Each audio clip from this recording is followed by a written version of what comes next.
Real bawah 150 tapi spek macam real 300. Ini bukan main-main bro.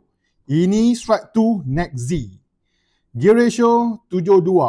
Laju sesuai untuk geweng, top water, soft bed, semua on. 9 biji ball bearing, ringan cuma 210 gram saja. Lembut bila pusing, sedap bila fight. Dengar tu.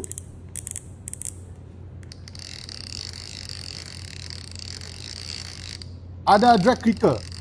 Macam real mahal beb. Max drag sampai 8 kilo. Haruan cakap semua boleh layan. Plus ada sistem magnet 0 sampai 8.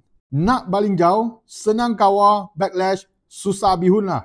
Design dia Next Z habis. Nampak mahal tapi harga mesra poket. Kalau mesh dengan spunky rod, confirm setup paling gempek tepi kolam. Stok tengah panas sekarang. Bawah 150 saja. Tekan beg kuning, post dari Malaysia. Ready stock. Strike cepat sebelum throw out.